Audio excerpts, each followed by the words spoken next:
Hey YouTube, it's Old School Gamer with another video. This one's going to be a quick comparison of the DSi, the new DSi versus the DS Lite.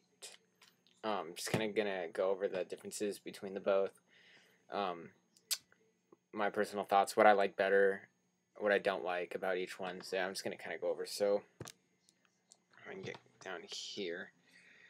We'll start with, if you watched my DSi review, some of the new features on the new DSi that the DS Lite doesn't have are the cameras on the front and inside, bigger screens, an SD card slot for putting your music on, and some different buttons, different finish. So yeah, as for the DSi, I really like the addition of the cameras. Just being able to, if I have my DS with me and I don't want to like start the camera on my phone up, I can snap pictures with my DS and store them on there. I really like the inclusion or the addition of the SD card slot. Being able to play my music and stuff on the DSi. I'll start it up real quick and show you. My iPods don't have speakers on them unless you have an iPhone, but I don't, and I don't have the new touch. So having this with speakers is pretty good. Let's see if I can let's play something real quick for you guys.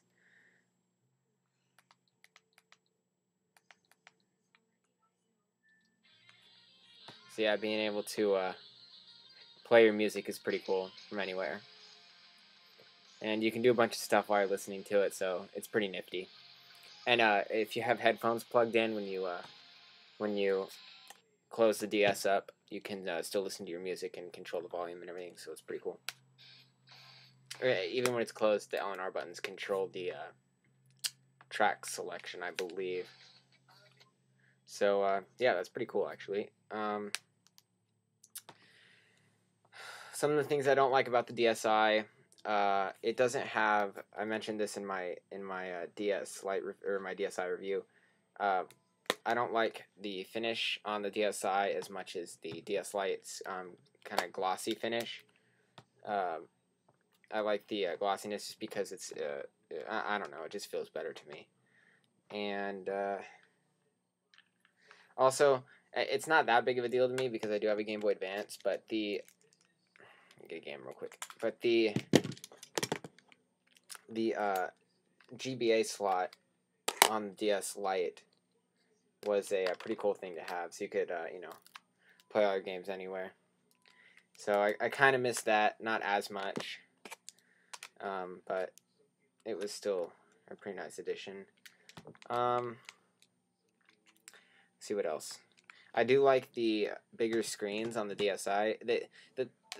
Another thing that I noticed is the DS Lite, it seems like the battery doesn't last nearly as long as the DS Lite's battery. The DSi's battery life seems to be a lot shorter.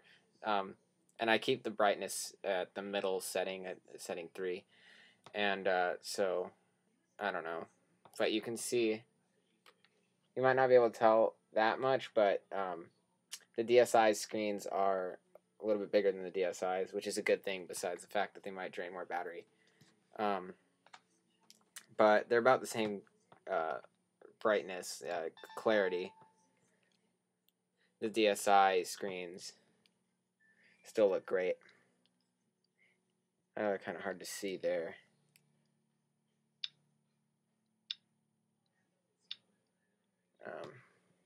But they still look good.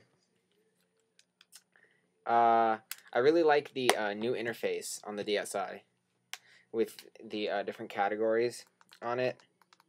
That's one of the new things I like about the DSi. That and being able to go back to the DSi menu straight from anywhere you are, or and being able to take the games out without turning the system off. That's another good upgrade, which the DSi, even after going to PictoChat or changing your settings, you had to turn the system off after every time. Not that that's that big of a deal, but it got a little bit annoying. One of the things, the DSi's price tag is pretty steep for $170. You're getting a lot. You're getting a lot for that. But if you already have a DS Lite, compared to I got this DS Lite used for reasons, and it was $100. So you could, and this is in really good condition. I mean, there's like barely any scratches at all on the screen. So you could go get a DS Lite for $100 and get almost the same thing as the DSi for like $70 cheaper, almost half as much. So yeah, the price on the DSi is definitely a bit high. When I got my DSi, I traded in my older DS Lite and got like $70 for it. So I paid like $100 for the DSi, which I guess isn't that bad. But I don't know. And what else? I think that's about it. But the DSi, no matter which one you choose, the Nintendo DS is a great system. I mean, they both play the same exact games. So, no matter which one you get, you're still gonna have a great like gaming library and stuff. I prefer the DSi over the DS Lite. That's just me. But both are great. It's all just personal preference, I guess. What your price range is, if you want it to play GBA games. Yeah. So that was my DS Lite versus DSi review. I hope you guys enjoyed it. There's more videos coming. I have something new to review that I haven't reviewed yet, so it's pretty cool. And yeah, thanks for watching. Peace. Oops, I missed the button. Peace.